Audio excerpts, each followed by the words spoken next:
आज की कहानी बेटी का नसीब। लाजो गांव के कुएं से पानी भरकर घर की ओर जा रही थी। रास्ते में उसे दूर से एक बुजुर्ग आते दिखे। जब वे पास आए तो उन्होंने कहा, बेटी मुझे थोड़ा सा पानी पिला दो। लाजो ने कहा, हाँ हाँ बाबा, क्यों नहीं, ये लीजिए पानी पीजिए। यह कहकर उसने पानी का घड़ा हाथ में लेकर उन्हें पानी पिला दिया। पानी पीकर बुजुर्ग ने उसका धन्यवाद दिया और आगे चल दिए। कुछ देर बाद लाजो घर पहुंची तो देखा वह बुजुर्ग और उसके पिता खाट पर बैठे थे।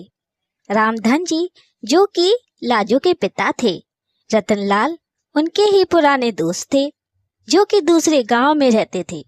कई साल बाद वे रामधन से मिलने आए थे। रामधन जी ने जैसे लाजो को देख वे बोले, ले भाई रतनलाल, आ गई मेरी बेटी।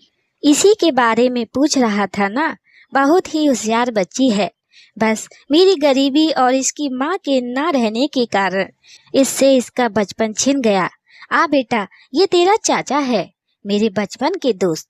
लाजो कुछ बोलती उससे पहले ही रतनलाल जी ने कहा, भाई रामधन, तेरी बेटी बहुत संस्कारों वाली है। आज कुएं पर इसने ही मुझे पानी पिलाया था, और कोई होता तो पहले मेरी जात पात पूछता, फिर कहीं जाकर पानी पिलाता। तेरी बेटी बहुत परोपकारी है। अपनी तारीफ सुनकर लाजो शर्मा कर अंदर चली गई। तभी रामधन ने आवाज लगाई, बेटी अपने चाचा के लिए कुछ मीठा ले आ। रतनलाल जी ने उसे रोकते हुए कहा, भाई मुंह बाद में मीठा कर लेंगे, पहले मैं जिस काम से आया हूँ वो तो सुन ले।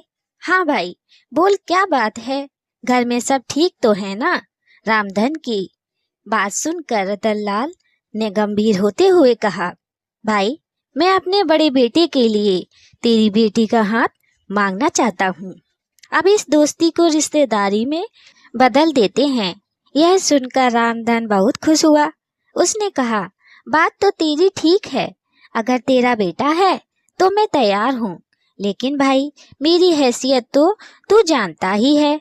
जहाँ तक मुझे पता है तेरा तो शहर में बहुत बड़ा कारोबार है, कहाँ मैं कहाँ तू। रतनलाल जी ने कहा, पैसा की तू चिंता मत कर, मेरे बेटे के लिए कई बड़े घरों से रिश्ते आए, लेकिन मैं एक ऐसे बच्चे को अपने घर की बहू बनाना चाहता था जिसमें संस्कार हो। वो मैंने तेरी बेटी के अंदर देख लिए। तू बस हाँ कर दे, बाकी सब कुछ मेरे पर छोड़ दे। रतनलाल जी की बातें सुनकर रामधन ने तुरंत हाँ कर दी। ऐसा घर बैठे रिश्ता आए तो कोई भी मना नहीं कर सकता है। किवाड़ की ओट से लाजो ये सब सुन रही थी। रतनलाल जी ने आगे कहना शुरू किया, हाँ ये बात हुई ना खुशी की, अब जल्दी से मिठाई मंगा, अब मजा आएगा मुंह मीठा करने में। रामधन के आवाज लगाने पर लाजो शर्माते हुए मिठाई की प्लेट लेकर आ गई। रामधन ने कहा, बेटी आज से ये तेरे ससुर हैं, इनके पैर छू। लाजो जल्दी से पैर छूकर वापस चली गई। उसके जाने के बाद रतनलाल जी ने कहा, भाई मेरा बड़ा बेटा सत्यम मेरा शहर का कारोबार संभालता है और छोटा बेटा बंस गांव में खेती करता है। मैंने उससे सत्यम से शादी के बारे में पूछा तो वो बोला, पिताजी आप अपने आप देख कर मेरी शादी कर दो। रामधन बोला, हाँ भाई, बड़े नसीब से मिलती है ऐसी संतान जो माता पिता का सम्मान करे। मेरे तो भाग्य खुल गए। मैं तो हमेशा इसी चिंता में रहता था कि इस बिन माँ की गरीब बच्ची को कौन अपनाएगा। रतनलाल जी बोले, बस अब तू चिंता मत कर, मैं शादी का सारा इंतजाम कर लूँगा। अच्छा अब मैं चलता हूँ। रतनलाल जी अपने घर के लिए निकल गए। उनके जाने के बाद रामधन ने घर में जाकर लाजो से पूछा, बेटी तू खुश तो है ना इस रिश्ते से? लाजो बोली, पिताजी मेरे जाने के बाद आपका ध्यान कौन रखेगा, मुझे नहीं करनी शादी। रामधन बोला, बेटी ऐसा ना बोल, मैं अपना ध्यान रख लूँगा, बड़े नसीब से ऐसा रिश्ता मिला है। रतनलाल को मैं बचपन से जानता हूँ, उसके घर में तुझे कोई परेशानी नहीं होगी। कुछ दिन बाद पास के गांव से दो लोग आए और रामधन को शादी का शुभ मुहूर्त बताकर चले गए। उन्हें रतनलाल जी ने भेजा था। अब रामधन शादी की तैयारियों में जुट गया। इसी तरह कुछ दिन बीत गए। रामधन ने अपना खेत गिरवी रखकर बेटे की शादी की तैयारियां पूरी कर ली थी। शादी से एक सप्ताह पहले एक दिन रामधन अपने समधी से मिलने उसके गांव पहुंच गया। रतनलाल जी ने उसे देखकर गले लगा लिया। उन्होंने अपने परिवार से मिलवाया। अपने होने वाले दामाद सत्यम से मिलकर रामधन बहुत खुश हुआ। रतनलाल जी ने कहा, भाई तू यहाँ आया है, जरूर कोई बात है, बता क्या बात है। रामधन हाथ जोड़कर बोला, नहीं भाई, मैं तो बस ये बताने आया था कि मैंने शादी की सारी तैयारियां कर ली हैं। आप एक बार आकर देख लो, कुछ कमी लगे तो बता देना, जिससे आपके मेहमानों के सामने आपको शर्मिंदा ना होना पड़े। रतनलाल जी ने कहा, हाँ, मुझे पता है, तेरे पास एक ही खेत था, तूने वो भी गिरवी रख दिया, उसी पैसे से सारी तैयारियां की हैं। तुझे मुझ पर विश्वास नहीं था जब मैंने कह दिया था मैं शादी की तैयारियां कर लूँगा, फिर तूने ये सब क्यों किया। रामधन आश्चर्य में पड़ गया। वह बोला, माफ करना भाई, लेकिन बेटी की शादी के लिए कुछ तो मुझे भी करना चाहिए।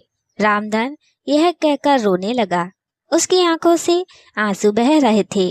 तभी रतनलाल जी ने अपने छोटे बेटे बंस को बुलाया और इशारे से कुछ समझाया। कुछ देर बाद रतनलाल जी ने रामधन के कंधे पर हाथ रखा। रामधन सिर झुकाए शर्मिंदा हुआ बैठा था।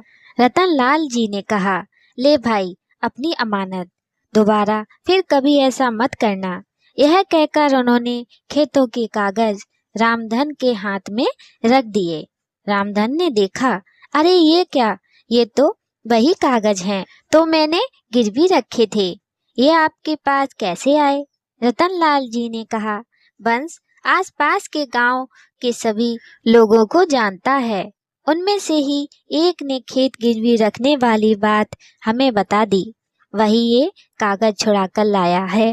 रामधन की आंखों से आंसू बह रहे थे। रतनलाल जी ने उसे गले लगा लिया और बोला, भाई खेत ही गिरवी रख देगा तो कर्ज कहाँ से चुकाएगा और खाएगा क्या। आगे से ऐसा कुछ मत करना, मैं अपनी बेटी लेने आऊँगा, बस तू मिठाई बढ़िया सी बनवाना। यह सुनकर सब लोग हंस पड़े। रतनलाल जी ने आवाज लगाई। बंस ने 50,000 रुपए लाकर अपने पिता के हाथ में रख दिए। रतनलाल जी ने कहा, ले भाई शादी की तैयारियां कर, और बंस इन्हें घर छोड़ा। और हाँ सुन भाई, कल हम 4-5 आदमियों को तेरे घर भेज देंगे, वो सारा काम संभाल लेंगे, बस तू चिंता मत करना। रामधन कुछ बोल नहीं पा रहा था। उसके मुंह से बस इतना ही निकला, मेरी बेटी के नसीब खुल गए। यह कहते ही वह कुर्सी पर बैठे बैठे लुढ़क गया। इतनी खुशी बर्दाश्त नहीं कर पाया, उसने अपने प्राण त्याग दिए। रतनलाल जी उसे संभालते इससे पहले ही वह दुनिया छोड़ चुका था। रतनलाल जी अपने दोस्त से लिपट कर रोते रहे। वे अपने दोस्त की अंतिम यात्रा लेकर उसके गांव पहुंचे। लाजो को जब ये पता लगा, वह रोते रोते बेहोश हो गई। रामधन का अंतिम संस्कार किया गया। रतनलाल जी अपने परिवार के साथ वहीं रुक गए। 13वीं के एक सप्ताह बाद उन्होंने सादा तरीके से सत्यम और लाजो की शादी एक मंदिर में करवा दी। लाजो के चमकते नसीब की खुशी में रामधन अपना जीवन जीना भूल गया था। दोस्तों कहानी कैसी लगी कमेंट में बताइएगा, लाइक सब्सक्राइब शेयर भी कीजिएगा। हमारी अगली कहानी के लिए जय श्री राधे।